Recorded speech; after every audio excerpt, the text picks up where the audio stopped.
Assalamualaikum warahmatullahi wabarakatuh. Kembali lagi bersama saya Ropinov Saputro. Tetap ada ini ya, perkuliahan Internet of Things atau IoT. Kali ini kita akan bahas mengenai pengenalan kulon undip SSO dan SIAP. Pengenalan Internet of Things pada pembelajaran daring pada masa pandemi COVID-19 tahun 2020.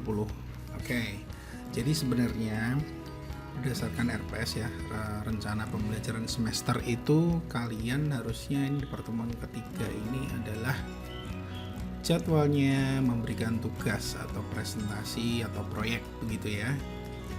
Namun karena saya melihat bahwa ada keterlambatan jadwal penerimaan mahasiswa baru kalian kemarin ya, jadi ada kemunduran ini ya perkuliahan dan akhirnya jadwal kalian dikebut sebelum ujian tengah semester. Jadi untuk dapat mengikuti ujian tengah semester dan ujian akhir semester itu di Universitas Diponegoro disyaratkan presensi itu minimal 75% secara sistemik ya. Jadi siapapun mahasiswa yang belum mencapai 75% dari sistem pembelajaran yang ditetapkan oleh Universitas Diponegoro maka tidak akan dapat mengikuti ujian tengah semester maupun UAS ya. Nah, secara jadwal itu kalian setiap mata kuliah itu akan menempuh 7 pertemuan sebelum UTS dan 7 pertemuan setelah UTS, juga termasuk UTS dan UAS itu sendiri. Jadi secara total kalian akan menempuh 16 pertemuan termasuk UTS dan UAS untuk masing-masing perkuliahan. Nah dari situ maka perlu disesuaikan jadwalnya agar kebutuhan UTS kalian itu atau presensi kalian untuk UTS itu dapat terakomodasi. Caranya gimana? Caranya kalian bikin kuliah hampir setiap hari ya, bertemu dengan mata kuliah kalian itu yang harusnya.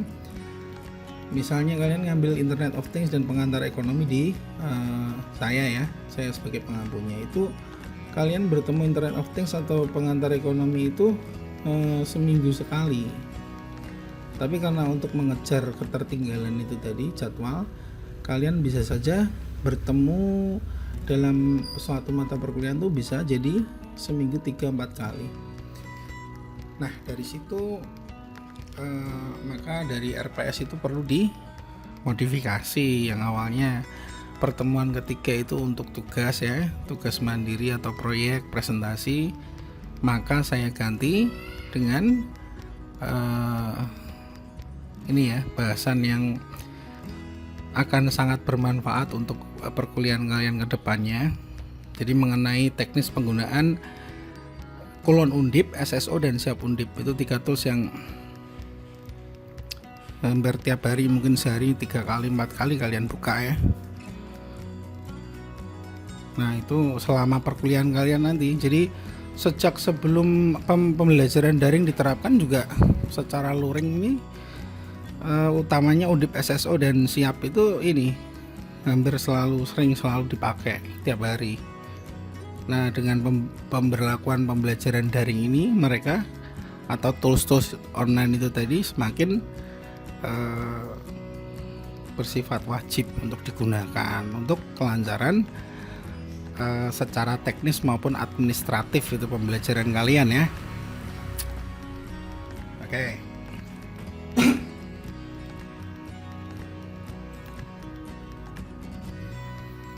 Latar belakang. Apa itu pembelajaran daring? Pembelajaran daring adalah pembelajaran yang dilakukan melalui atau dengan bantuan media tools teknologi informasi dan komunikasi, sehingga pembelajaran itu bisa dilakukan secara jarak jauh ya, bisa dilakukan secara jarak jauh untuk tujuan tertentu.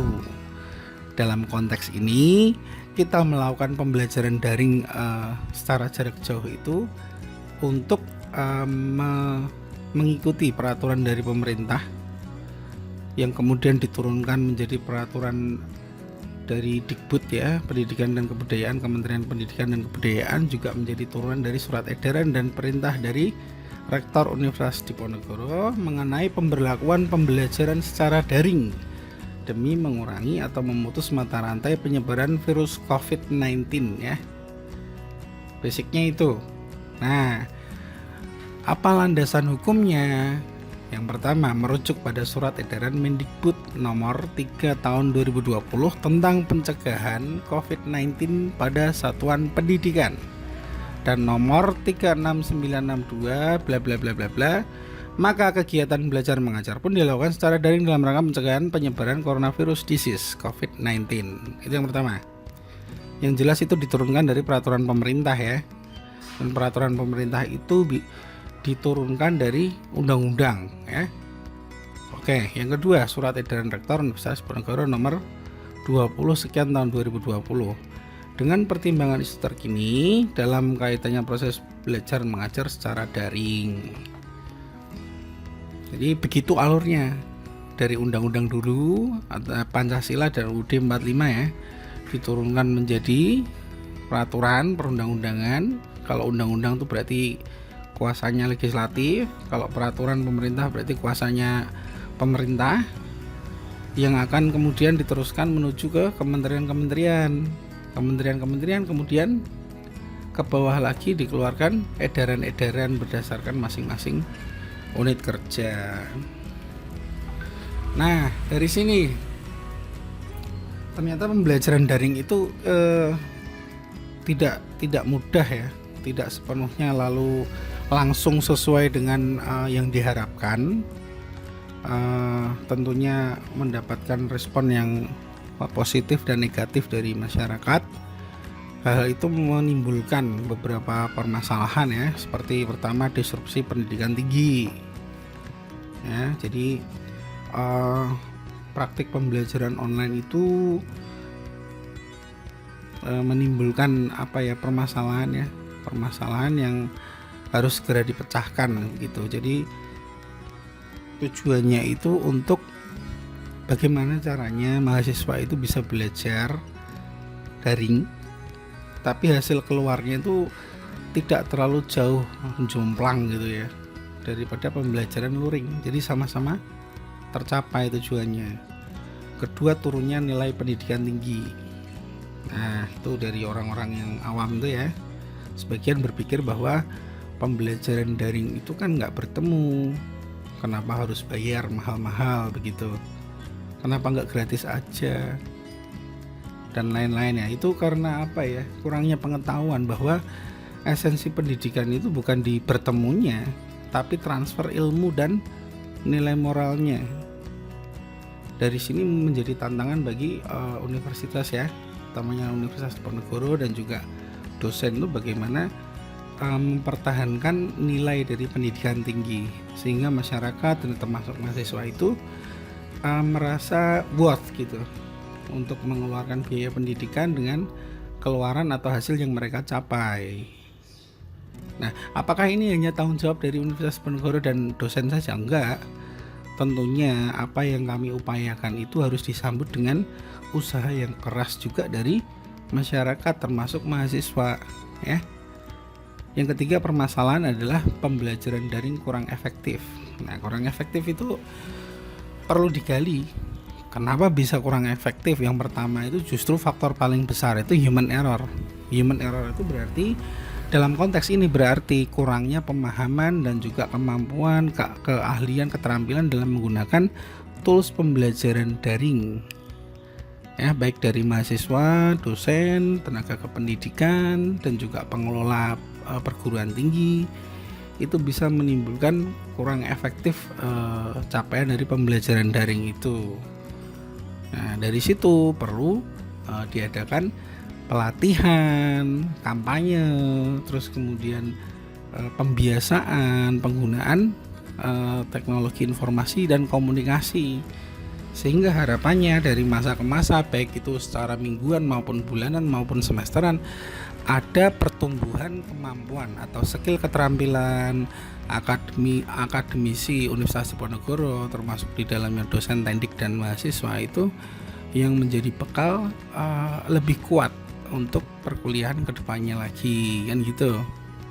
Kalau kita nggak mau nerima itu, aduh aku nggak bisa nih pakai Zoom, ribet, aku nggak mau, sekali 2 kali nggak mau, 3 kali nggak mau, ya sampai nanti nggak mau dan ketinggalan. Terus mau nyalain siapa? Lah dosennya di sana pakainya Zoom, lah dosennya di sana pakainya MS Teams, sudah tahu aku tuh sinyalnya di sini tuh parah gitu. Aku nggak bisa pakai Teams karena nggak denger apa-apa. Kadang-kadang tuh aku tuh nggak bisa caranya komentar lewat kulon itu gimana. Aku tuh ini masalah-masalah seperti itu harus dihilangkan ya dari kesadaran diri masing-masing. Kondisinya demikian sehingga kita tidak bisa menyalahkan siapa-siapa kecuali memperbaiki dan membangun diri sendiri. Kalau sudah bisa berhasil, kelihatan caranya, mengajak yang lain, kan gitu. Jangan mau menang sendiri, jangan mau enak sendiri, itu namanya tidak peduli, kan ya. Makanya diajak yang lain kalau sudah berhasil. Kalau ada yang tanya, bro, udah ngerjain tugas ini belum? Udah, coba liatin dong.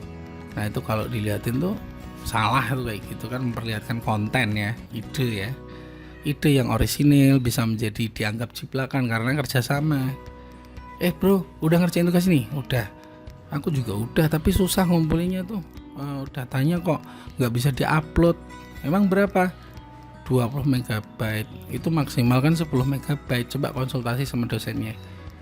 Nah itu kerjasama yang benar, kayak gitu ya. Terus masalah lain yang muncul adalah biaya internet yang mahal. Biaya internet yang mahal ini sudah diakomodasi oleh Universitas Diponegoro dan negara Indonesia ya, utamanya negara Indonesia melalui Universitas Diponegoro seperti itu, dengan memberikan bantuan kuota belajar. Itu digunakan dengan sebaik-baiknya. Negara udah datang, udah hadir menyambut kesusahan kita, menyambut masalah kita. Nah kita baiknya harus menyambut itu dengan produktif dan konstruktif, jangan malas-malasan. Itu negara memberikan kuota itu dari mana sih? Dari uangnya rakyat. Dari uangnya rakyat, dikasihkan melalui pajak dan lain-lain ya, dikembalikan ke rakyat melalui hal-hal seperti ini. Kenapa rakyat membayarkan pajaknya, memberikan uangnya untuk seperti ini? Mereka harapannya itu kalian, para muda-mudi mahasiswa agent of change, itu kelak secara bertahap, entah 1 tahun, entah 5 tahun, entah 10 tahun, entah 20 tahun tuh, secara terpisah namun bersama-sama itu memajukan bangsa dan negara. Dan itu caranya pertama melalui pendidikan yang baik ya. Itu terus kemudian ada yang kelima, jaringan internet tidak merata. Nah dalam hal ini ada solusi, itu pembelajaran sinkronus dan asinkronus. Jaringan internet yang tidak merata itu bikin suara hilang ya, mungkin bikin apa, jadi nggak bisa bicara, jadi nggak bisa absen dan lain-lain. Itu ada 2 pembelajaran, sinkronus, asinkronus. Itu yang pertama live sinkronus seperti yang pakai MS Teams itu, yang kedua tidak live, biasanya menggunakan media sosial atau kolon undip, itu juga asinkronus. Untuk jaringan internet yang tidak merata paling pas menggunakan asinkronus, jadi mereka bisa mengulang kembali pembelajaran ya. Kalau pakai MS Teams, kalau udah ketinggalan, nggak tahu, nggak paham gitu, opsinya apa? Dia harus download videonya 200-300 MB ya, itu ngelink sama nomor 4 ya, biaya internet mahal itu. Nah dari ini masalah-masalah ini harus dipecahkan. Akhirnya kita merumuskan pemecahan masalah. Yang pertama, inovasi untuk mengecilkan disrupsi pendidikan, hal-hal yang terdegradasi atau hilang akibat penerapan pembelajaran daring ini harus bisa dikecilkan melalui inovasi ya. Apa-apa yang hilang gitu, misalnya jadi nggak paham lah, jadi IP-nya tinggi tapi nggak paham apa-apa lah, hal-hal seperti itu harus akomodasi dengan inovasi sehingga kecil. Sehingga apa? Pembelajaran daring dan luring hasilnya hampir sama atau bahkan lebih baik. Itu ya. Yang kedua, mempertahankan nilai pendidikan. Nah, contoh ya. Kuliahnya tuh kan daring, dosennya ini nggak datang, di rumah aja. Ngapain bayar mahal-mahal? Kita harusnya bayarnya murah dong pada demo penurunan UKT. Ya kan? Demo penurunan UKT, padahal yang dijual adalah sistem pembelajaran dan sistem pendidikannya. Dalam hal ini sudah masuk ke ranah bisnis ya. Nah, kita sebagai ini sivitas akademika, utamanya dosen dan tenaga pendidikan, harus bisa melakukan inovasi agar mahasiswa dan masyarakat itu tetap memperoleh nilai sama persis dengan pembelajaran luring, sehingga mereka tidak mempermasalahkan mengenai nilai pendidikan itu. Nah, ini apakah hanya bisa dilakukan oleh dosen dan teknik saja? Tidak, harus dilakukan oleh setiap unsur dalam unit pendidikan. Dalam hal ini mahasiswa juga diperlukan bantuannya. Apabila suatu kebijakan atau metode diterapkan, terus kemudian mahasiswa tidak menyambut, ya semuanya akan sia-sia, ya kan? Nah, terus kemudian cara membekali akademis teknik daring IoT. Jadi ini untuk menghilangkan human error. Human error itu keterbatasan manusia atau kesalahan manusianya. Jadi sesuatu nggak berhasil, nggak efektif, bukan karena kesalahan teknis, tapi kesalahan manusianya sendiri. Itu dalam hal ini pembelajaran daring, itu salah manusia atau apa? Mereka kurang keterampilan dalam menggunakan tools pembelajaran daring. Nah, itu perlu dibekali, perlu diadakan pelatihan, perlu dikasih wawasan, baik secara mental, pemikiran, mindset, maupun secara keterampilan langsung ya. Itu perlu dikasih. Setelah itu mereka diberikan suatu lingkungan yang bisa mempraktekkan ilmu itu tadi. Nah, terus apa?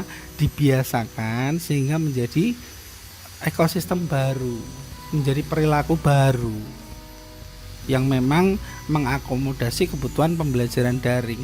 Lalu nanti kalau udah nggak corona gimana Pak? Kan jadi sia-sia. Nggak ada yang sia-sia, nggak ada yang sia-sia. Satu dunia ini udah menginjak revolusi industri 4.0.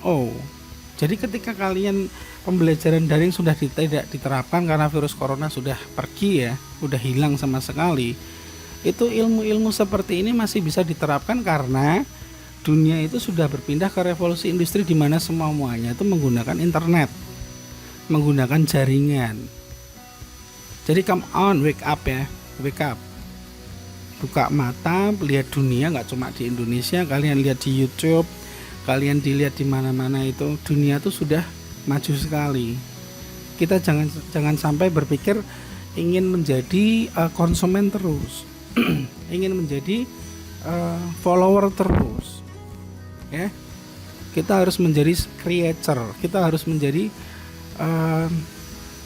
pemain juga dalam dunia ini, di masa depan nanti ya. Oke, yang keempat, tadi mahalnya internet itu sudah disupport oleh negara kita, Republik Indonesia, melalui Universitas Diponegoro dengan bantuan internet. Itu lumayan jumlahnya itu. Jadi udah daripada nggak sama sekali, nggak diberikan bantuan sama sekali, itu lebih baik sekarang ya diberi bantuan. Mungkin nanti kedepannya akan ada perbaikan lagi mengenai jumlah dan mekanismenya. Itu digunakan sebaik-baiknya, dan jangan bilang lagi boros kuota, karena kalian sudah dibantu dan itu pakai uangnya rakyat, bukan uangnya presiden, bukan uangnya siapa, bukan uangnya kelompok tertentu. Itu uangnya rakyat Indonesia yang mereka menaruh harapan kepada kalian. Ingat-ingat itu. Jadi merasalah penting ya. Yang kelima, tadi ya, permasalahan buruknya internet atau jaringan internet yang tidak merata, itu solusinya tadi sinkronus dan asinkronus. Jadi contoh yang sinkronus itu pakai MS Teams, itu live, konferensi video live, bisa berinteraksi ya. Yang asinkronus itu contohnya Kulon Undip, itu bisa diulang kembali, mudah diulang kembali, tapi kelemahannya apa? Dia miskin atau kurang interaksi. Kalau yang sinkronus MS Teams itu kan pengen ini tinggal angkat tangan atau tinggal bilang Pak saya mau tanya, itu mudah. Tapi dia tidak mengakomodasi bagi mereka yang susah jaringan, nggak dengar apa-apa, ya kan, nggak bisa ikut ngobrol. Sementara yang asinkronus dia memang kurang sarana interaksi atau butuh usaha ngetik ya untuk membalas komentar atau chatting, tapi dia bisa diulang kembali pembelajarannya. Paham bedanya ya? Nah itu yang buruk jaringan, solusinya pakai asinkronus. Asinkronus contohnya apa ya? Apa namanya tadi?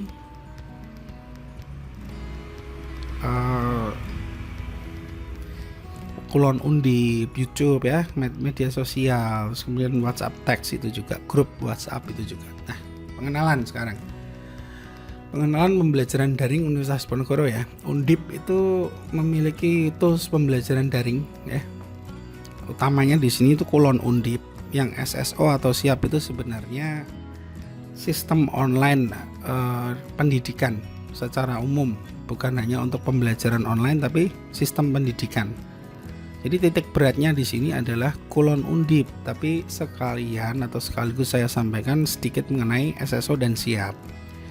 Nah, ada dua tadi yang sinkronus sudah saya jelaskan ya, ada Microsoft Teams, ada Zoom, ada video call WhatsApp ya. Itu diingat-ingat bahwa dalam sinkronus atau asinkronus itu ada yang sifatnya lebih resmi dan tidak lebih resmi daripada yang lainnya. Ada yang sifatnya tertutup dalam satu organisasi tertentu doang, ada yang sifatnya benar-benar terbuka untuk publik, bisa dilihat oleh orang-orang di luar institusi kita. Nah, ketika kita menggunakan MS Teams itu sebenarnya kita tertutup ya, sifatnya tertutup hanya untuk kalangan Universitas Diponegoro saja ya. Jadi orang lain nggak bisa melihat, orang lain nggak bisa ikut berinteraksi, dan itu cenderung lebih aman karena isinya adalah kolega alma mater kita sendiri. Sementara jika menggunakan Zoom itu biasanya lebih terbuka atau publik, meskipun dia masih tetap dibatasi yaitu penggunaan password dan username dan password ya ketika ingin bergabung atau menggunakan kode seperti itu. Tapi dia penggunaannya di luar organisasi atau undip kita.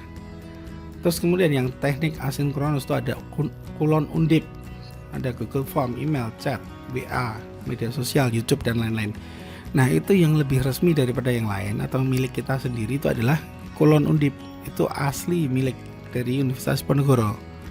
Dia servernya itu berada di Universitas Diponegoro dan milik Universitas Diponegoro. Dan dia nge-link atau di-link oleh sistem pembelajaran online daring dari Kementerian Pendidikan dan Kebudayaan, Mendikbud ya. Kalau Mendikbud tuh punya namanya SPADA, SPADA. Nah itu suatu learning management system yang dimiliki oleh Mendikbud yang mengindeks Kulon Undip sebagai salah satu pengisi materi di LMS mereka itu tadi. Jadi Kulon Undip ini milik negara, yaitu milik Universitas Diponegoro gitu ya. Sementara seperti Google Form, email, WA, chat, media sosial, YouTube itu bersifat publik dimiliki swasta ya. Namun tingkat keamanan mereka atau apa ya, tingkat profesionalitas mereka itu bergantung reputasi masing-masing, di mana dalam penggunaannya Undip tidak bertanggung jawab. Ya, kalau ada risiko apa-apa itu menjadi tanggungan masing-masing. Nah, bagaimana itu Pak Ropinov kok mengajari kita jadi ragu menggunakan Google Form? Enggak, bukan di situ. Yang dibenarkan itu cara berpikirnya. Kalau tindakan diambil masing-masing. Google Form, apakah saya percaya sama Google Form? Saya percaya sama Google Form. Dengan menggunakan Google Form itu, apabila saya mengetahui teknis dan settingnya dengan tepat, maka apa-apa yang saya lakukan di Google Form tidak akan disalahgunakan oleh pihak lain, misalnya begitu. Nah, sekali lagi teknis cara berpikir, teknis keterampilan itu penting ya. Oke. Nah, selain sinkronus dan asinkronus itu pembelajaran daring ada yang namanya combine. Combine itu istilah saya sendiri sebenarnya. Dengan mengkombinasikan antara pembelajaran sinkronus dan asinkronus. Caranya gimana? Ya kita secara basic tetap satu menggunakan Kulon Undip sebagai milik asli kita. Kulon Undip ditambah dengan satu MS Teams, mungkin MS Teams ya, bukan MS Zoom saya, atau Zoom. Terus kemudian ditambahkan dengan WhatsApp, grup WhatsApp atau YouTube seperti itu. Sehingga apa? Kita memiliki media untuk memberikan materi atau memberikan komunikasi atau memberikan interaksi itu lebih banyak pilihannya, lebih mengakomodasi banyak orang, lebih ramah dengan orang-orang, terutama mahasiswa ya. Sehingga mahasiswa itu bisa menggali lebih banyak. Ya. Siapa yang berusaha lebih, dia akan memanen lebih atau menerima hasil lebih. Sebenarnya kita mau memberikan pilihan-pilihan tools yang lebih banyak itu agar lebih mengakomodasi.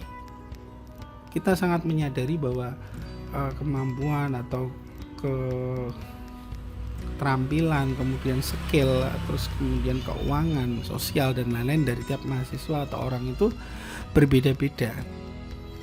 Dari situ kita coba cari formulasinya yang standarnya itu tidak terlalu tinggi tapi juga tetap menggunakan filosofi dari revolusi industri 4.0 tadi. Bisa dipahami ya. Oke. Nah, next yang penting dalam pembelajaran daring itu satu, di garis bawah ya, yang penting dalam pembelajaran daring ini mempengaruhi dalam tingkat kesuksesan kalian belajar daring. Yang satu itu self learning awareness and motivation. Jadi kesadaran untuk belajar mandiri dan motivasi untuk belajar mandiri. Itu bisa dimotivasi, bisa saya ingatkan, tapi keputusannya tetap di diri masing-masing, ya. Orang lain itu tidak bisa mengubah pikiran Anda atau tindakan Anda itu tidak bisa, hanya bisa memberikan informasi mana yang lebih baik, mana yang lebih buruk. Keputusannya tetap di tangan masing-masing. Yang kedua, karena kita tidak bertemu secara luring, bisa menghafal fisik masing-masing, bisa menghafal karakter masing-masing, maka profil dan foto asli itu penting ya. Baik itu di WhatsApp, baik itu di Kulon Undi, baik itu di YouTube, baik apa-apa itu, terutamanya yang saya tegaskan sekali lagi, didengarkan ya. Terutamanya pasang nama asli dan foto asli di tools-tools pembelajaran daring seperti Undip, Kulon Undip yang resmi milik Undip, jadi aman. Yang Kulon Undip ya, itu aman. Terus kedua, yang WhatsApp kalian, jalur pribadi kalian, itu menggunakan nama asli dan foto asli, ya. Untuk yang lain sebagai pembantu pelengkap ya, seperti MS Teams itu juga ini termasuknya yang kalangan aman ya, karena dia terorganisir oleh institusi, tidak bisa diakses oleh publik, maka dia boleh memakai nama asli atau disarankan memakai nama asli dan foto asli. Profil, CV dimasukkan nggak apa-apa, kurikulum vitae juga dimasukkan nggak apa-apa. Sementara untuk alat-alat pembantu seperti YouTube tadi ya, Facebook, Instagram, terus kemudian Zoom itu bebas dan sadar konsekuensinya ya. Saya menyarankan untuk tidak menggunakan nama lengkap di sana. Tidak menggunakan nama lengkap pada tools-tools yang sifatnya sebagai pembantu ya, karena itu menimbulkan tendensi dan ada konsekuensinya terkait dengan keamanan cyber. Nanti akan dijelaskan selanjutnya. Terus ketiga yang penting dalam pembelajaran daring, pengarsipan ya. Walaupun saya menganjurkan menggunakan buku, dicatat poin-poin penting ketika kuliah daring ya, tapi otomatis dengan mudah mendownload itu sebagian atau mayoritas mahasiswa itu lebih memilih download saja lah, atau mengarsipkan videonya saya simpan lah. Itu disimpan, di download, kalau nggak ditata dengan rapi dalam laptop atau handphone atau smartphone akan jadi percuma. Ketika digunakan dia akan hilang, nggak ada, dan kalian harus nyari-nyari lagi. Nah dari situ kalian mulai memanajemen file atau mengarsip ya dalam laptop kalian. Ini perkuliahan semester 1, di dalamnya ada 5 mata kuliah. 5 mata kuliah itu masuk lagi ke masing-masing mata kuliah. Yang atas itu mungkin materi, ada folder materi, yang bawah itu ada folder tugas, dan seterusnya sebagaimana kalian merasa nyaman untuk menyetingnya. Nah, jadi nanti ketika udah 2 tahun kalian sudah memiliki arsip yang rapi, ya kan? Semester 1, semester 2, semester 3, rumusnya apa. Itu belajar juga untuk menyimpan link sehingga bisa menjadi shortcut. Jadi ketika ada link yang relevan dengan suatu mata kuliah atau tugas atau hal penting, itu kalian simpan dalam bentuk shortcut file, sehingga ketika kalian klik kaitannya dengan mata kuliah IoT semester 1 pertemuan ke-6 membahas mengenai apa media sosial atau apa, itu ada informasi penting dari sebuah internet misalnya, ya, dari sebuah internet, itu daripada dicatat atau dikopas kan kelamaan. Kalau dia memang dari lembaga yang reputable, tidak akan bangkrut secepat itu ya, itu disimpan aja sebagai link. Nah, link ini ya, shortcut. Terus kemudian interaksi dan komunikasi antara mahasiswa dan dosen. Nah, itu sudah saya terapkan dari awal. Karena ini tahun pertama pengalaman kita pembelajaran daring, dan itu pun terpaksa karena pandemi corona ya. Saya tidak akan mempertahankan image atau sifat-sifat dosen pada masa lalu ya, yang mana susah untuk dihubungi ya, apalagi secara daring melalui alat komunikasi itu. Saya nggak akan seperti itu. Saya akan coba mengakomodasi kebutuhan mahasiswa ya. Mereka mungkin mahasiswa itu kalian merasa butuh, merasa ini ya, akan lebih mudah jika melalui handphone, itu nggak apa-apa, saya fasilitasi, nggak apa-apa. Nanti ada etikanya ya, cara menghubungi dosen nanti akan saya sampaikan. Terus kemudian aktif mencari tahu. Nah, itu relevan dengan tadi self learning, awareness, dan motivation. Jadi jangan mengandalkan disuruh ya. Kalian itu kan dikasih RPS, gambaran bab dan lain-lain. Kerangka belajarnya kayak gini, nah gini. Dari situ kalian jadi tertata belajarnya, mencari tahunya tuh beda sama orang yang enggak mahasiswa. Yang mereka kalau belajar otodidak itu enggak ada susunannya. Ini agar saya mencapai kualitas pembelajaran seperti ini, agar nanti paham seperti ini, saya harus belajar yang nomor berapa dulu, itu nggak ada yang ngasih tahu. Itu bedanya ya. Jadi pendidikan itu ada tujuan capaian, dan dalam capaian itu ditempuh dengan mata kuliah ini. Untuk mencapai tujuan dari masing-masing mata kuliah dibentuklah RPS, bab ini, dan itu harus urut, nggak bisa asal-asalan. Masih nggak pengen bayar kuliah gratis gitu pengennya, masih ya nggak masuk. Itu bisa dipahami ya. Nah, berikutnya tidak mudah menyerah. Nah, ini orang kalau misalnya dia basicnya bukan berpikiran 4.0 ya, revolusi industri, itu melihat suatu teknologi gitu di hadapannya udah stres duluan. Ketemu sama aplikasi baru lagi, wah ini kok settingannya berubah lagi, ya ampun, apa pasti kayak gitu. Udah stres duluan, akhirnya males aku. Udahlah, yang penting aku kuliah inilah, nggak usah bagus-bagus, yang penting lulus gitu. Nah, itu jangan sampai ya kayak gitu ya. Tidak boleh mudah menyerah. Karena apa? Rasa sulitnya itu hanya ada di depan. 2 atau 3 kali mencoba, udah jadi mudah dan terbiasa gitu ya. Jadi biasakan untuk mindset atau berpola pikir itu high quality ya. High output, high search. Jadi kalian jangan pakai standar yang rendah gitu ya. Yang ke-7, komitmen untuk adaptif terhadap online learning. Jadi melakukan komitmen atau berjanji bisa menerima dan beradaptasi terhadap metode pembelajaran daring. Itu penting ya. Oke. Nah, berikutnya tools pembelajaran wajib. Wajib di sini maksudnya tools yang dimiliki oleh Universitas Diponegoro sendiri ya. Yaitu ya utamanya menggunakan Kulon Undip. Sementara SSO Undip dan Siap Undip itu pendukungnya ya, pendukung akademik. SSO dan Siap Undip. Ya, sebelumnya pertama itu perlu saya jelaskan peran Undip dalam sistem pendidikan ya, termasuk PSDKU, program studi D3, administrasi pajak, Kampus Batang, terus kemudian admin ya, admin PSDKU yang ada di Batang, juga dosen. Jadi kalian itu mengambil pendidikan program studinya D3 Administrasi Pajak Kampus Batang. Itu secara akademik ikutnya Fakultas Sekolah Vokasi Universitas Diponegoro.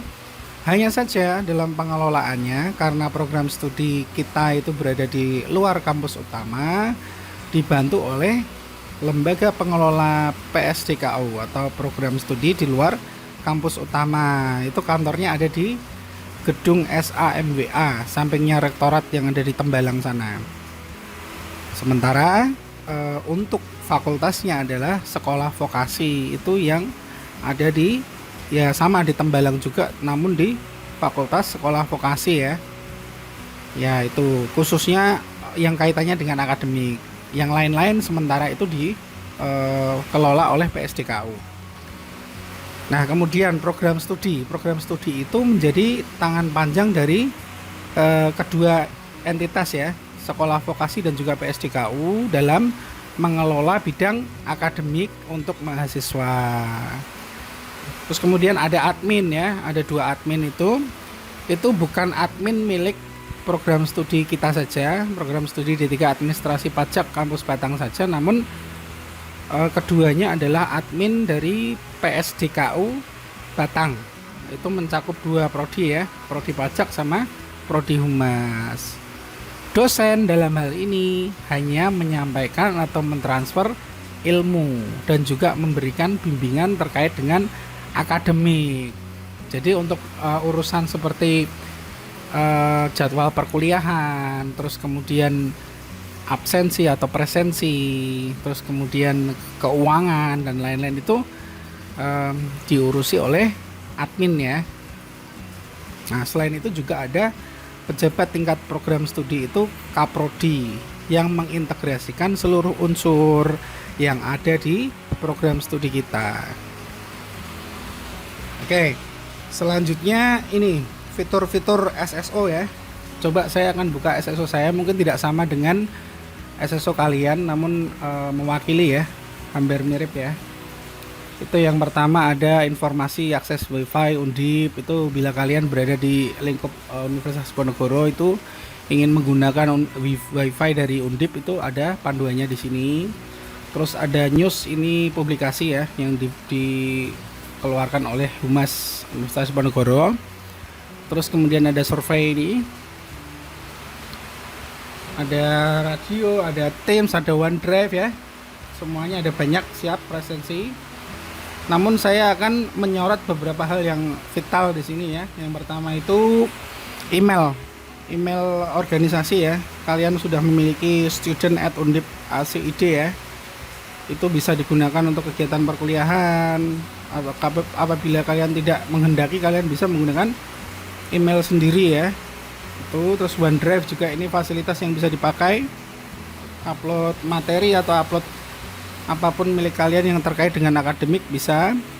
Teams itu bisa di launch dari sini, bisa diluncurkan dari sini. Ada Kaizala dan Yammer juga sebagai aplikasi pendukung. Kemudian ada presensi ya untuk yang kerja. Kalau kalian presensinya otomatis menggunakan QR code atau pakai link itu ya yang dibagikan oleh dosen. Saya akan membuka ke siapnya dulu. Siap itu terkait hubungannya dengan jadwal, terus kemudian perkuliahan kalian ya. Itu nanti kalian akan masing-masing mendapatkan perwalian. Itu setiap semester kalian setelah melakukan herek atau pembayaran ya, itu akan diluncurkan pada IRS, rencana studi ya. Itu rencana studi perlu untuk disetujui oleh dosen wali masing-masing. Nah, dalam hal ini menggunakan siap ini ya, termasuk jadwal juga semuanya ada di sini. Perpindahan jadwal dan lain-lain juga ada di siap ini. Terus yang bisa kalian lonceng lagi dari SSO itu apa? Kuliah online. Coba kita buka yuk.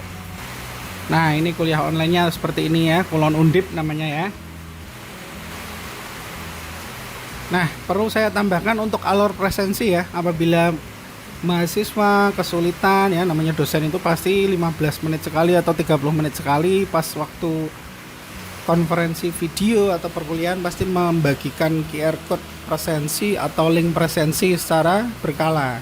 Namun apabila sampai tahap terakhir mahasiswa masih kesulitan, sampai jam kuliah itu berakhir mahasiswa tidak bisa melakukan presensi secara mandiri, maka salah satu dari mahasiswa itu mencatat atau menglist dari seluruh mahasiswa yang tidak bisa absen dan kemudian mengirimkannya ke dosen yang bersangkutan untuk mendapatkan approve. Setelah di approve maka melakukan screenshot untuk dikirimkan ke admin. Dari situ baru bisa dimintai tolong diabsenkan. Setelah jam kuliah berakhir dosen sudah tidak bisa mengabsenkan lagi. Itu ya. Nah, masuk ke kulon undip. Kulon undip itu yang perlu diperhatikan, kalian harus memasang profil dan foto yang jelas ya. Kurikulum vitae juga boleh, deskripsi tentang diri juga boleh, minat bakat juga boleh. Untuk apa? Kita kan kuliahnya daring tuh. Kuliah daring tuh berarti nggak bisa berinteraksi secara langsung. Kelemahannya apa? Jadi sulit mengingat seseorang atau apa. Itu kalau mahasiswa mengingat dosennya mungkin lebih mudah. Tapi dosen itu kan yang ditemui kan mahasiswa ratusan setiap hari. Nah itu untuk membantu hal ini, untuk juga membantu dalam proses penilaian, gunakan profil dan foto yang asli ya, nama lengkap juga, terus deskripsi itu yang lengkap pada, dicatat ya, ini penting garis bawahi, pada tools pembelajaran yang resmi direkomendasikan oleh Universitas Diponegoro sehingga keamanan cybernya relatif lebih terjamin. Dalam hal ini satu, kulon undip. Kedua, Microsoft Teams. Microsoft Teams itu bukan tempat publik. Dia hanya digunakan lingkup internal undip sendiri. Ada lisensinya. Terus kemudian apalagi? Ya, yang itu Zoom Bukan Zoom tadi yang kayak Zala dan lain-lain tadi ya.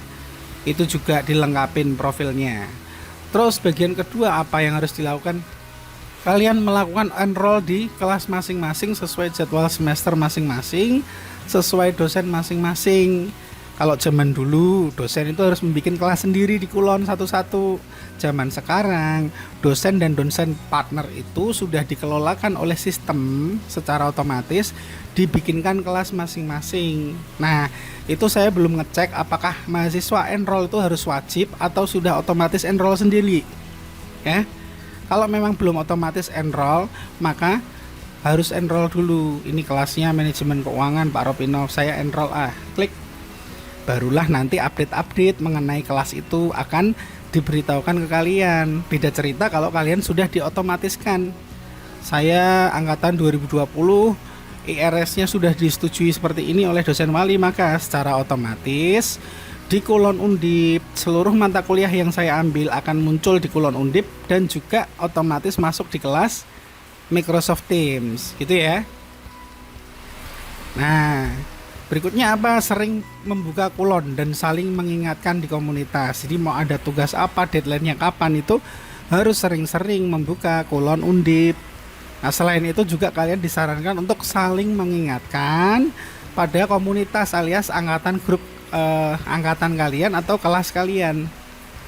Kalau kerjasama soal konten isi dari tugas itu kan nggak boleh, tapi kalau kerjasama saling mengingatkan ya, saling bergandengan tangan untuk bisa kuliah daring sama-sama gitu, itu nggak apa-apa. Ada tugas ini loh dikerjain ya, itu ada tugas dadaan dari dosen ini loh, itu saling mengingatkan, nggak apa-apa. Jangan sampai tugas-tugas sosial seperti itu hanya dibebankan kepada komting, kasihan ya. Nah, kalau bisa sama-sama. Terus keempat, saling sharing teknis pada komunitas, bukan konten. Tadi sudah saya singgung. Aku nggak bisa ngupload ini di sini di kuliahnya Pak ini, gimana ini guys gitu. Caranya gini guys, kamu di resize dulu ukurannya biar di bawahnya 10 MB. Itu ada batasan ukuran file yang bisa diupload misalnya. Itu seperti itu boleh. Yang nggak boleh itu apa? Aku dicontoni dong, itu tugasmu yang manajemen keuangan. Aku nggak bisa, soalnya kemarin aku ketiduran, aku nyontek ya, itu nggak boleh. Aku kopas ya, aku nggak boleh. Nanti aku modifikasi deh, aku nggak boleh itu. Ya.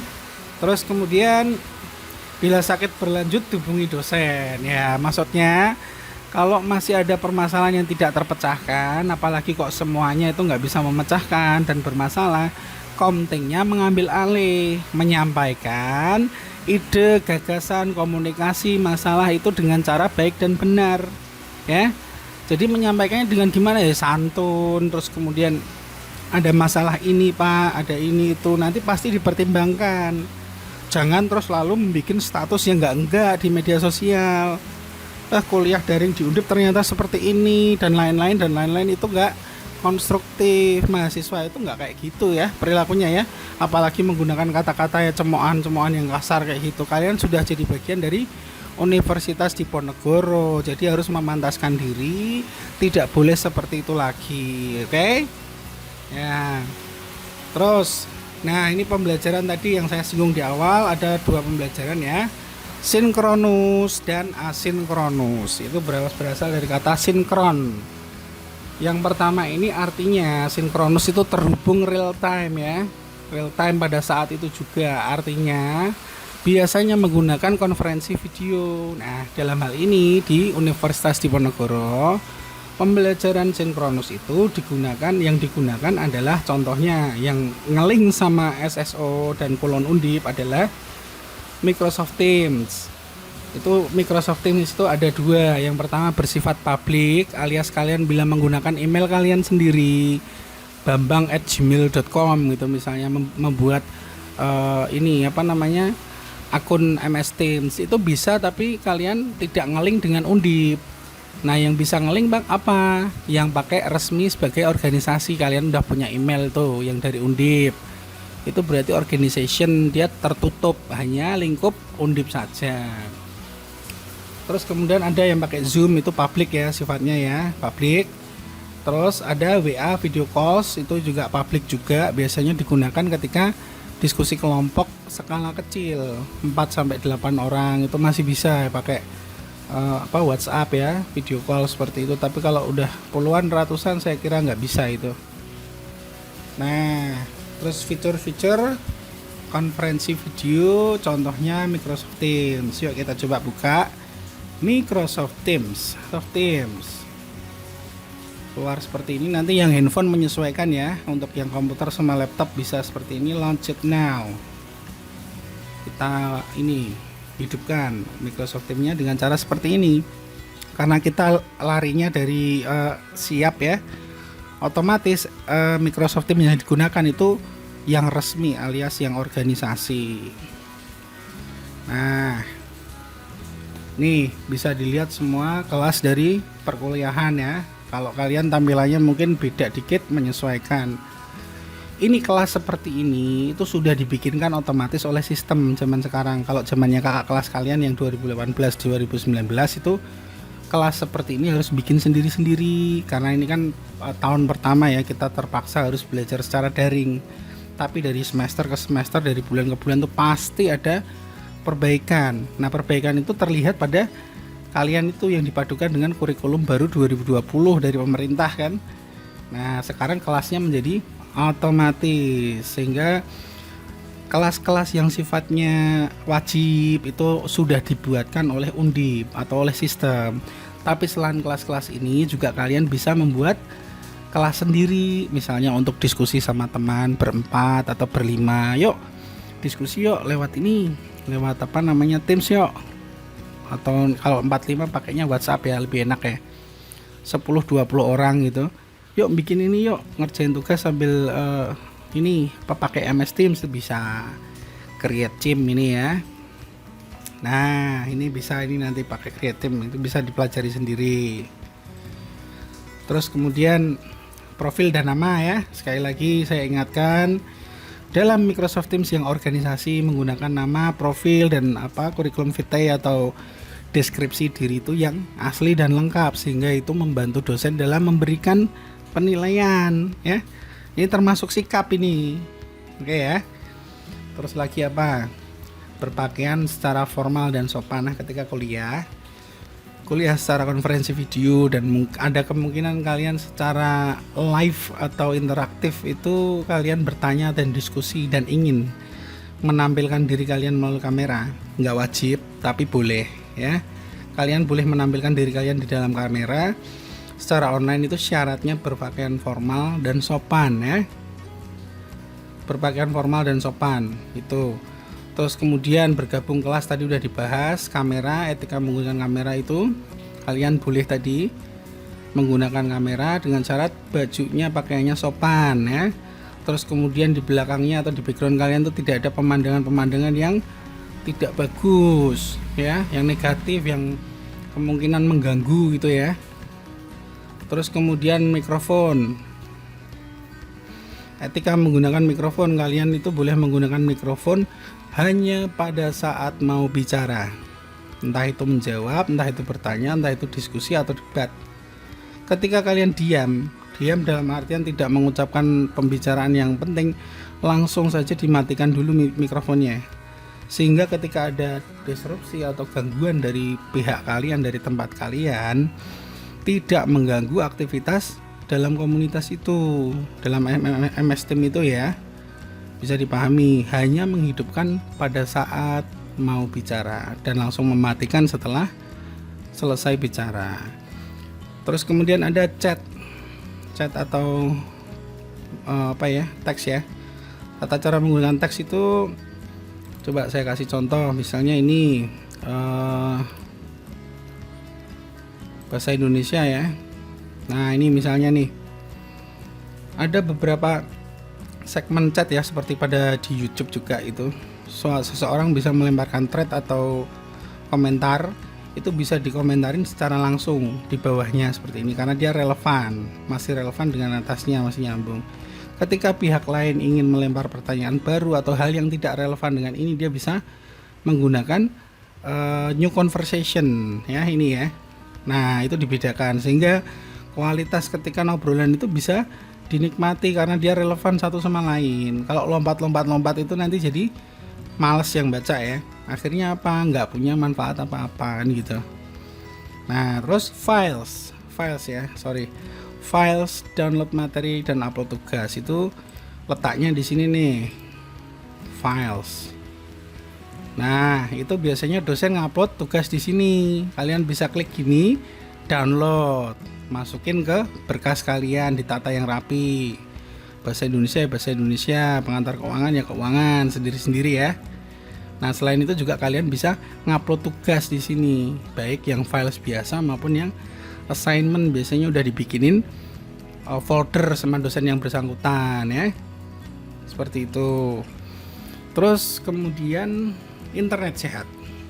Jadi kaitannya apa? Kaitannya penggunaan kata tadi, penggunaan kata, sikap ya, perilaku di internet itu termasuk di dalam sinkronus ini. Tinggalkan internet yang tidak sehat, kata-kata yang negatif, kata-kata yang destruktif ya, kata-kata yang sifatnya bullying, kata-kata yang menyinggung perasaan, itu semua ditinggalkan. Kita berbicara secara formal ya, relax, santai tapi formal, dan kita membahas sesuatu hanya di topik itu. Jadi jangan sampai dibikin bercandaan, dibikin sesuatu yang nggak relevan, kegiatan-kegiatan yang nggak penting seperti itu dilakukan di luar saja ya. Berikutnya itu ada pembelajaran asinkronus. Asinkronus itu berarti apa yang tidak real time atau tidak interaktif atau tidak langsung, tidak live. Itu contohnya apa? Yang asli milik Undip, Kulon Undip. Yang kedua ada chat ya, atau ada juga WhatsApp, itu grup atau teks. Kemudian media sosial lain yang mendukung, contohnya YouTube ya, yang umum digunakan itu kan YouTube. Nah dalam khusus saya ya, saya nggak tahu buat dosen lain, cuma saya menggunakan YouTube ya untuk melengkapi penggunaan Kulon Undip. Itu kalian subscribe dulu ya, agar mudah dalam pencarian, agar mudah dalam pengorganisasian gitu ya. Kalian subscribe dulu. Terus kemudian ada masalah-masalah yang sering muncul pada YouTube itu, komen kadang error ya, komen sering error, itu nanti komunikasi ke saya. Pak dapat masalah ini, pasti saya tanggepin, pasti saya akomodasi. Itu bisa di backup dengan kulon. Nah, misalnya pengen ngirit gitu ya, udah dapat bantuan dari pemerintah tapi masih pelit, pengen ngirit lagi gitu kan, kecilkan size videonya di gerigi yang ada di video YouTube itu. Padahal itu sudah kecil, satu video tuh ukurannya paling 60 MB, 1 jam itu 60 sampai 80 MB. Sementara kalau pakai MS Teams itu setengah jam aja udah 200-300 MB. Saya sempat melakukan penelitian mengenai pembelajaran daring ini di prodi kita semester kemarin, jadi saya tahu detailnya seperti apa tuh, saya tahu. Nah, terus kemudian ada lagi, selalu ada review dan responsi wajib ya, dengan maksud dan tujuan apa? Kalian benar-benar menyimak dan mengikuti perkuliahan itu. Jadi selain tanya dan diskusi dan tanya jawab itu, debat ya secara asinkronus melalui komentar, kalian juga akan diberikan responsi untuk semacam ukuran indikator tingkat keberhasilan pembelajaran setiap pertemuan. Ya, pertanyaannya tidak kompleks, tidak akan sekompleks tugas mandiri atau tugas terstruktur. Kalau tugas terstruktur tuh biasanya membuat makalah, studi kasus yang kompleks dan lain-lain. Karena ini sifatnya hanya untuk review harian, maka dia pertanyaannya cenderung pendek tapi banyak gitu ya. Nah, utamakan komentar sehat. Nanti yang tidak patuh ya pada komentar sehat ini, nanti akan ada tendensi konsekuensi dari saya. Jadi dalam menggunakan media sosial mulai sekarang harus menggunakan prinsip internet sehat ya. Hindari bullying, hindari harassment, kekerasan ya secara verbal, tertulis gitu di media sosial. Terus kemudian sharing atau spam, sharing sesuatu yang tidak pantas itu mahasiswa Universitas Diponegoro tidak boleh melakukannya. Kalau belum bisa, dilatih mulai sekarang harus bisa. Oke. Berikutnya terakhir itu ya, mulai belajar melalui ya, dan juga membuat konten pembelajaran berbasis video. Bisa dipahami ya, karena dengan tuntutan revolusi industri 4.0 dan juga pembelajaran daring karena virus corona ini, maka kalian ini ya mulai berusaha bagaimana caranya itu mengarsipkan, juga membuat konten atau tugas-tugas kalian itu ditampilkan secara audio visual gitu ya. Nah, asinkronus itu juga bisa menggunakan WhatsApp text atau WhatsApp groups. Nah, dalam menggunakan itu WhatsApp ya, media sosial WhatsApp untuk menghubungi teman atau utamanya ke dosen ya. Jadi dosen itu selain teman kalian, teman belajar ya, itu juga mereka guru kalian yang sudah sepantasnya dihormati gitu ya. Dihormati ya.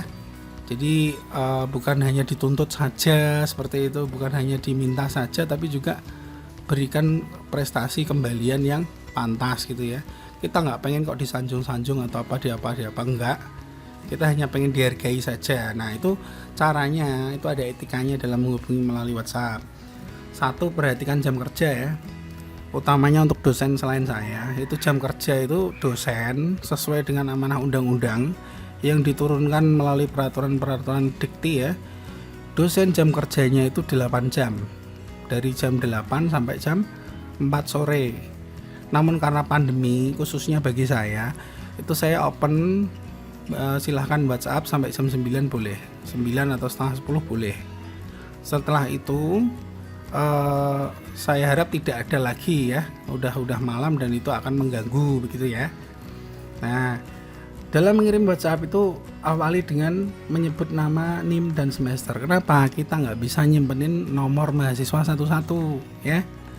Kita mengajar di satu prodi ada berapa ratus orang, satu angkatan berapa ratus orang, belum lagi di prodi lain dan seterusnya ya. Dari situ kita nggak bisa menyimpan dan harus akan kesulitan kalau harus mengingat satu-satu. Oh ini kemarin mbak ini, oh ini kemarin mas ini, itu nggak bisa. Makanya selalu awali dengan nama, NIM dan semesternya berapa. Nah, baru kemudian diketik tuh pesannya, maksud dan tujuannya secara jelas menggunakan tanda baca yang jelas, jangan ambigu ya. Jangan sampai menimbulkan persepsi ganda seperti itu, biar hemat waktu ya. Nah, terus kemudian sadari tugas dosen bukan hanya mengajar. Sesuai dengan amanah undang-undang lagi, dosen itu tugasnya ada 3, ya. Mengajar, penelitian, pengabdian kepada masyarakat. Dan itu proporsinya besar pada pengajaran atau mengajari dan juga penelitian. Penelitian tuh makan waktu banyak sekali. Nah, dari situ kalian harus menyadari kalau hanya pesan-pesan yang relevan dan perlu dibalas saja yang akan dibalas, ya. Jadi misalnya kok, aduh Pak dosen itu ini benci saya karena dia nggak pernah balas WA saya, jangan bilang seperti itu, jangan berpikir seperti itu, ya. Dosen itu membalas tuh dari tingkat kepentingan dari suatu masalah. Satu, masalah atau komunikasi dianggap penting jika dia mengakomodasi kebutuhan banyak orang, bukan pribadi, gitu ya. Komting misalnya tanya, Pak ini nanti kuliahnya apa, jam berapa, jadi diganti nggak? Nah itu untuk kepentingan umum, itu penting, tingkat tinggi harus dibalas. Tapi apabila untuk hal-hal yang bersifat pribadi yang bisa disolusikan melalui jalan lain, itu dosen tidak wajib membalas. Itu diingat ya. Terus kemudian tinggalkan sifat manja ya dalam malas ya. Dalam ini utamanya pada saat absen itu kita sudah secara berkala membagikan QR code sama link itu. Nanti aja lah, pura-pura nggak bisa absen aja lah, kan ini nanti diabsenkan sama dosennya. Jangan sampai kayak gitu. Saya nggak tahu tapi Tuhan pasti tahu ya, dan semua ada balasannya. Kecuali benar-benar udah nggak bisa, dengan senang hati saya akan menolong ya, dipahami ya. Itu cara berpikirnya kayak gitu, bukan sama saja.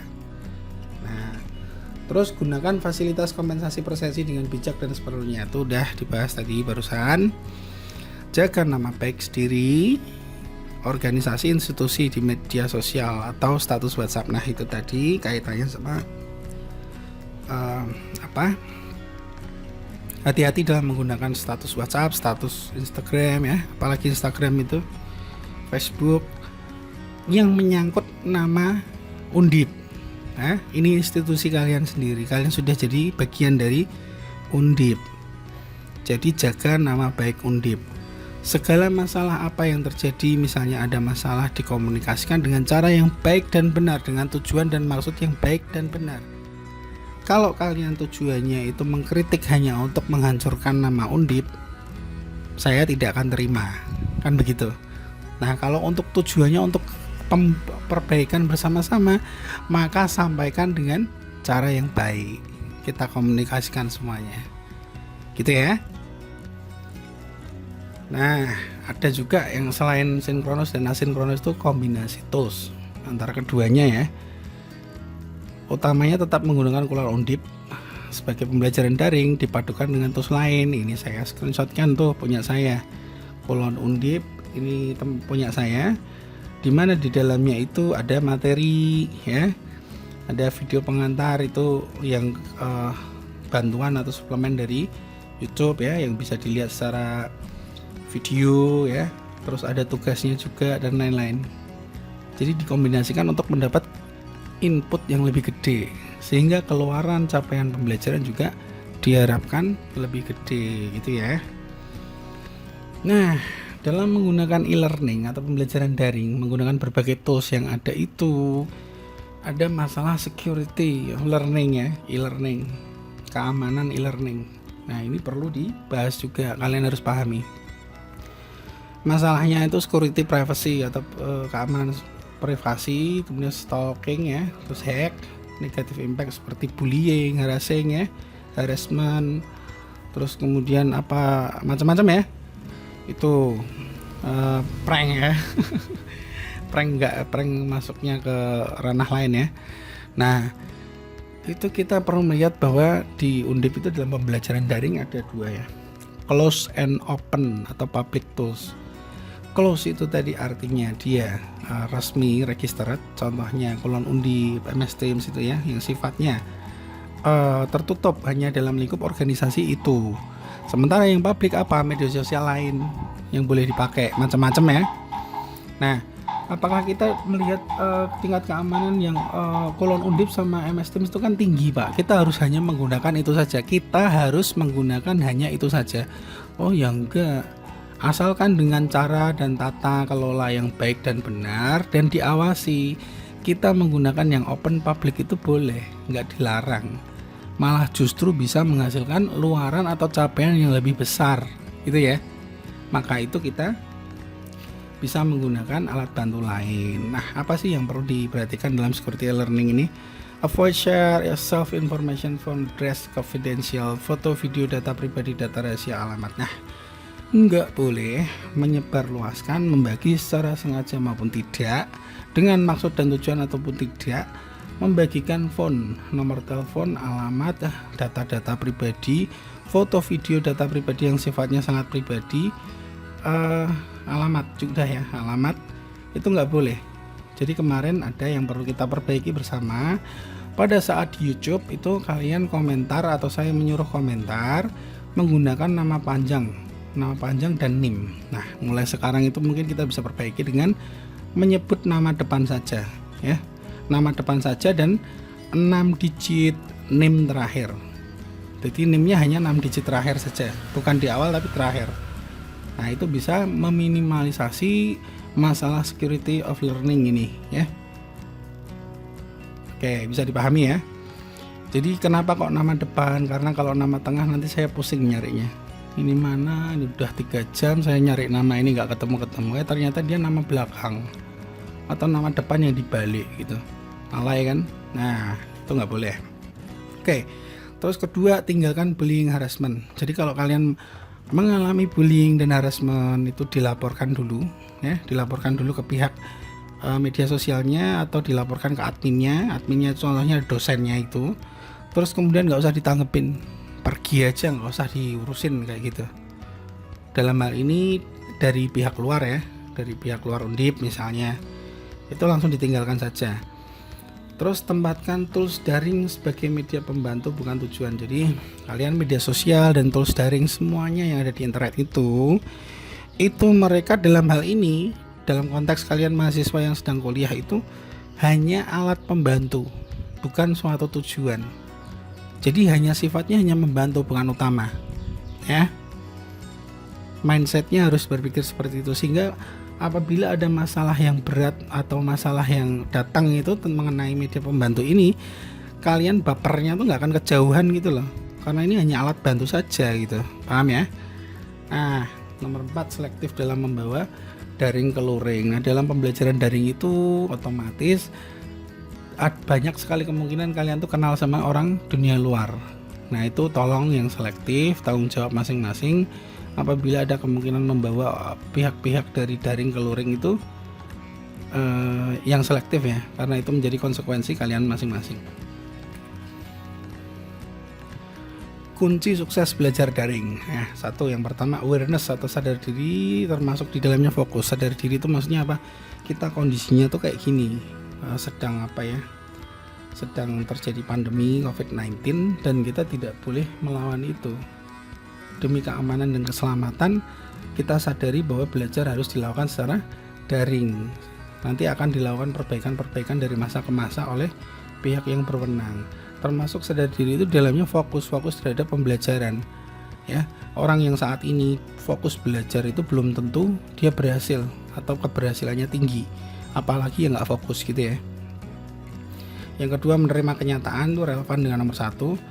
Ketiga, motivasi tinggi, berpikir positif, konstruktif, optimalkan yang ada, jangan sesali yang nggak ada. Nah, ini kalian harus berpikir bahwa positif ya, motivasinya tinggi untuk cerdas, untuk pintar, untuk tahu, untuk paham, untuk mengikuti. Itu harus selalu bisa memotivasi diri sendiri setiap hari.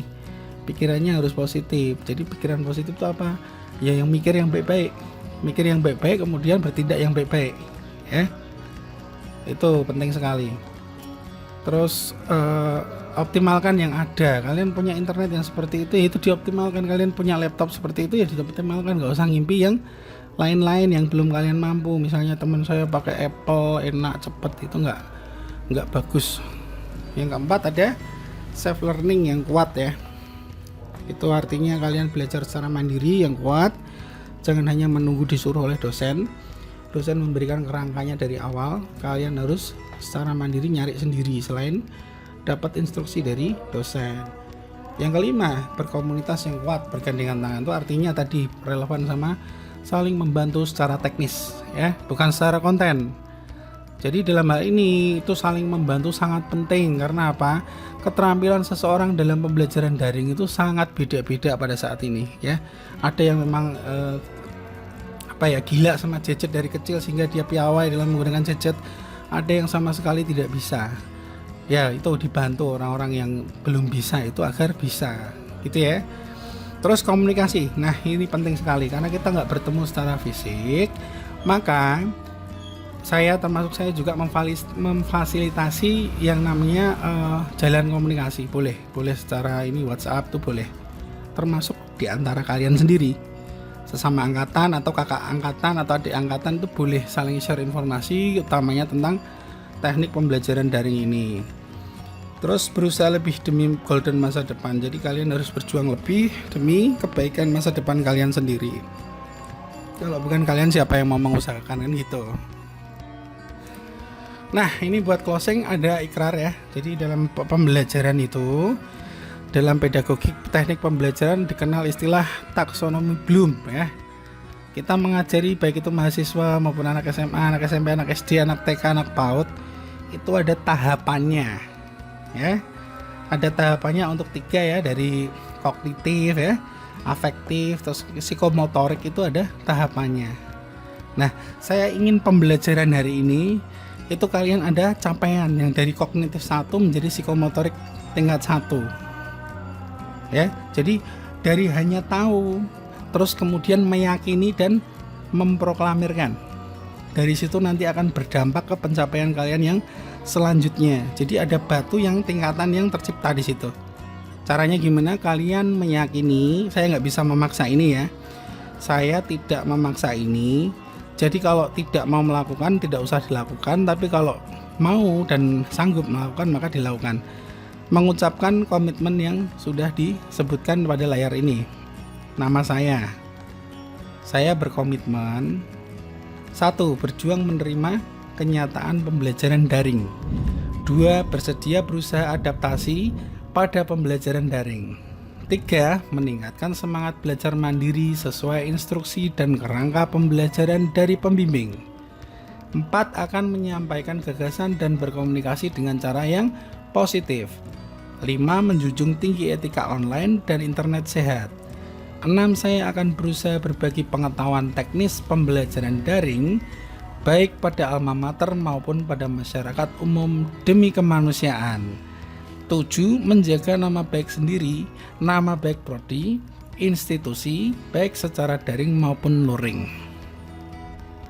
Itu ya, ditirukan. Insya Allah nanti kalian akan menjadi setahap lebih dekat dengan ini ya, keberhasilan dari pembelajaran ya. Nggak cuma di mata kuliah ini aja. Kalian melakukan apa saja itu setelah tahu, coba diikrarkan dan rasakan bedanya. Nah, paling ujung, saya kasih quote, those who gives more effort, those who gains more result ya.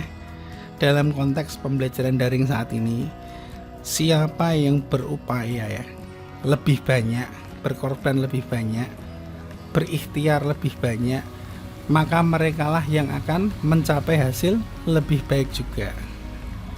Direnungkan, dipraktekkan. Semoga sukses ya. Sekian dari saya, semoga bermanfaat. Kurang dan lebihnya saya ucapkan terima kasih. Wassalamualaikum warahmatullahi wabarakatuh.